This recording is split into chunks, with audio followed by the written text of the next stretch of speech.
Assalamu alaikum everyone and welcome to my channel Inkspark. Learn English Let the Spark. আশা করি সবাই ভালো আছেন।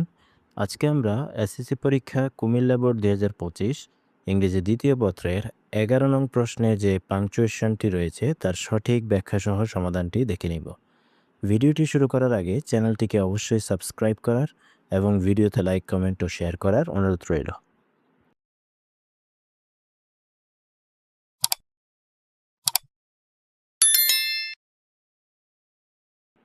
Use capital letters বড় হাতের অক্ষর ব্যবহার করো। অ্যান্ড এবং পাংচুয়েশন মার্কস বিরাম চিহ্ন ওয়্যার যেখানে নেসেসারি প্রয়োজন ইন দ্য ফলোয়িং টেক্সট নিচের অনুচ্ছেদটির। এখানে একটি টেক্সট দেওয়া আছে এবং আমরা জানি উক্ত টেক্সটটি সাধারণত ডাইরেক্ট ন্যারেশনে দেওয়া থাকে। সো আমরা জানি ডাইরেক্ট ন্যারেশনে দুটি অংশ থাকে, একটি হচ্ছে রিপোর্টেড স্পিচ এবং একটি হচ্ছে রিপিটিং ভার্ব। সো রিপোর্টেড স্পিচের অংশটুকু সাধারণত ইনভার্টেড কমার ভিতরে থাকে এবং রিপোর্টিং ভার্বটি সাধারণত ইনভার্টেড কমার বাইরে থাকে। সো যখন আমরা আনসারটি লিখব তখন এখানে ইনভার্টেড কমার ব্যবহার করতে হবে। সো এখানে উক্ত পাংচুয়েশন মার্কে আমাদের পূর্ণমান হচ্ছে 5। সো আমরা একটু সমাধানটি দেখে নিব। What a beautiful sight it is, কতই না সুন্দর দৃশ্য এটি। স্যাড রবিতা, রবিতা বলল। ইনফ্যাক্ট প্রকৃতপক্ষে আল্লাহ হ্যাজ ক্রিয়েটেড, আল্লাহ সৃষ্টি করেছেন। দিস ইউনিভার্স, এই মহাবিশ্ব। ভেরি ওয়ান্ডারফুলি, খুবই সুন্দরভাবে। স্যাড রুকাইয়া, রুকাইয়া বলল। সো এখানে আমরা দুটি বক্তব্য দেখছি, একটি হচ্ছে রবিতার বক্তব্য এবং অন্যটি হচ্ছে রুকাইয়ার বক্তব্য। সো রিপোর্টেড স্পিচের অংশটুকু সাধারণত ইনভার্টেড কমার মধ্যেই বসাতে হয়। সো শুরুতে আমরা এখানে ইনভার্টেড কমা বসাবো।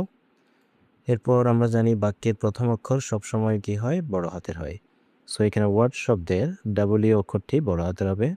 What a beautiful sight it is, এখানে ইট ইজ শব্দের পরে একটি এক্সক্লেমেশন মার্ক বসবে।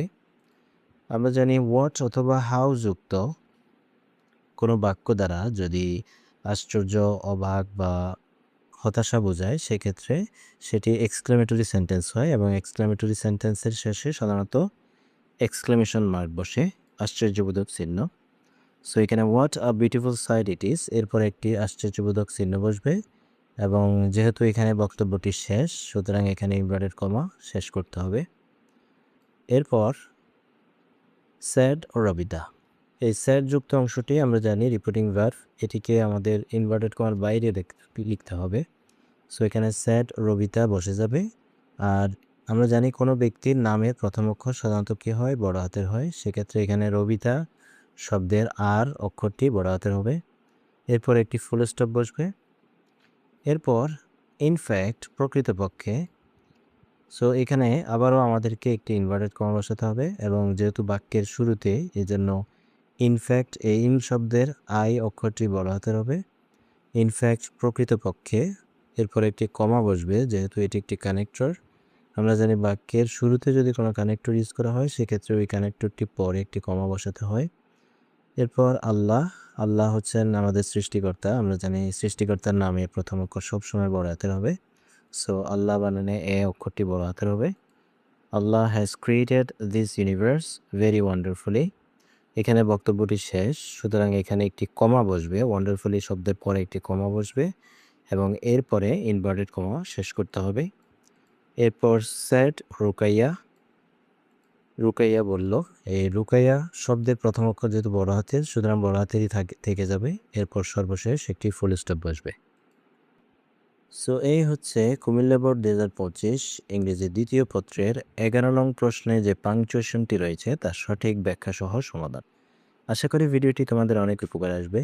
ভিডিওটি যদি ভালো লেগে থাকে তাহলে চ্যানেলটিকে অবশ্যই সাবস্ক্রাইব করার এবং ভিডিওতে লাইক কমেন্ট ও শেয়ার করার অনুরোধ রইল। পরবর্তী ভিডিও দেখার আমন্ত্রণ জানিয়ে আজকের মতো এখানেই বিদায় নিচ্ছি। ধন্যবাদ সবাইকে। আসসালামু আলাইকুম।